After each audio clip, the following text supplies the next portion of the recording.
Hey, it's Andrew here on top of Powell Butte near Portland, Oregon. So just wanted to talk to you a little bit about depression and getting down and anxiety. I'm talking to you about it because I've been experiencing that recently. And this is kind of came to a head this weekend where I really felt really down. It's just part of life. You know, there are times that we're going to feel down. There's times that we're going to feel anxious. There's going to be times that we're in a little bit of a slump. And so that happened to be my weekend this weekend. And it started Friday night and just seemed to get worse as I got into Saturday morning and slept terrible, which doesn't help the situation at all.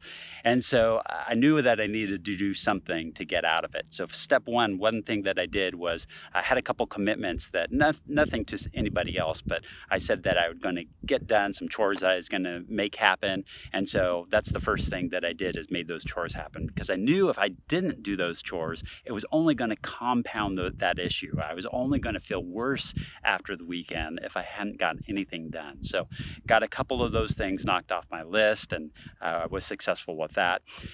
So that's step one. Step two of what I did is I just gave a chance for myself to feel the sadness. I wanted to just sit down and do nothing, and that's exactly what I did. And I watched a little bit of TV, and then I played a little bit of video games, and just kind of fell in that down state, and accepted it. It's a real feeling, and if we deny it, if we continue to gloss it over and never feel that, there could be some devastating effects of that. So you got to acknowledge that feeling of what you're having. The danger is when you let it go on too long. And so set a time limit. How long are you going to be in that down state? So I set a time limit, and in which I moved on to the next step. Once my time limit was up, as far as feeling in that down state, I decided, okay, now it's time to move on to the next step, and that is treat yourself to something. Do something positive for yourself. Now, this is a dangerous one, because if you are in a continuous down state and are continuously doing things to try to uplift you, to treat yourself, that can actually become the problem, right? For instance, if eating is one of those things, eating out or eating certain food is one of those things that you consider treating yourself, that's great in a short period of time to do something for yourself. Not so great if it is causing long-term issues, and eating is the issue. So careful with what you treat yourself with, and at least how many times you do that. But it is okay to treat yourself to something. I went out and got a haircut, and that was the way I treated myself, is did something nice for me. The next thing that I did is I didn't sit there in my apartment for a long period of time. The next thing I did is I got out and I started socializing. In fact, I went to a place that teaches ballroom dancing. So I was learning ballroom dancing at the same time I was socializing. So it did two things for me. One, it got me out of my comfort zone and gave me a different experience, which was definitely out of my comfort zone. And then the other thing it did is it allowed me to socialize with other people and help and work with other people. The next day I continued that. On Sunday, I went to a church service of a church that I had never been before. And so it gave me another opportunity to meet new people and put me in a situation that I hadn't been in before. So in fact, what developed out of that is that got to talking with another guy, and we ended up going out to lunch and just talking about our lives and where we're at. And I had some questions about growth for him, and found out some information about him. I gave some information to him as well. And I felt like we both walked away from there a little more motivated, a little more wanting to take some sort of steps in our lives to experience some new things. And so it was a great conversation that I had. After that, I decided I needed to get out and get into some nature and feel nature. I wasn't feeling really motivated to get out there and do a strenuous hike, so I didn't go out too crazy with it. I came out to Powell Butte, which is a shorter hike. So after the first round around Powell Butte, I was feeling much better. Stark difference between now and when I started the weekend. Feeling much better, much more motivated. I was so motivated, I went and grabbed my my equipment and decided to make a little video and out here. And I think that the steps that I took to get here to this spot is, number one, I stayed true to my commitments, even though they were commitments just to myself. I still did that.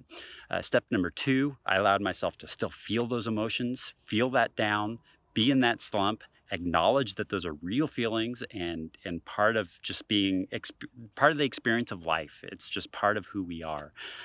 Step number three, I decided to treat myself to a haircut. So treat yourself to something. That's kind of the turning point in which you say, okay, now it's time to make steps to get out. I'm not going to stay in that state forever. So now it's time to work myself out of that state. Step number four, don't socially isolate yourself. Get out there, start socializing with other people. That's going to be a big key to all of this, is get out there and don't sit there and wallow in being downstate forever. Get out there and socialize. Step number five, if you can put yourself into a situation where you're learning something new, or you're putting yourself in a situation that's expanding your skills or out of your comfort zone, that's going to be a huge help as well. Step number six, try to help somebody else out. Find somebody else that needs a little bit of help and do something for them. Step number seven, get out into nature. There's something energizing about nature, seeing all this beautiful landscape. So get out there and experience.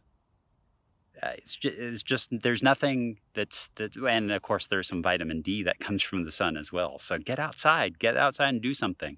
And then step number eight, do something physical, something that actually gets your blood flowing. And so now, like I say, I've done all those steps, feeling great about it, feeling a big difference from the beginning of the weekend until what I'm feeling now. And I'm thinking there's some East Coast swing dance lessons tonight. I'm thinking that's my next step, and give me a chance to be social again, give me a chance to learn a new skill. And so that's probably how I'm going to cap my weekend. We certainly are all going to feel down from time to time. It's just part of life. It's part of human nature. It's going to happen. It doesn't mean that we have to live there forever, though. And take those steps to start making sure that you're in a good spot, because we don't want to be down for too long. We want to make sure that we are thriving and we are moving forward, and we can all do it. It's just a matter of taking those steps, and it's difficult. It's really difficult because the steps, it can spiral downward when we are in a down state.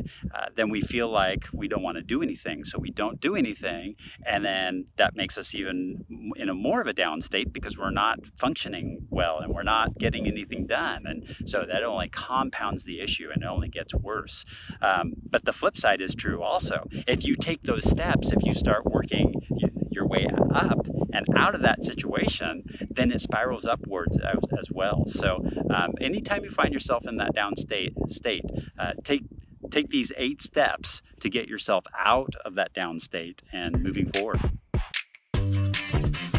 For other great videos and resources, visit lifesurgeacademy.com. Don't forget to like this video if you got something out of it, and subscribe to this channel.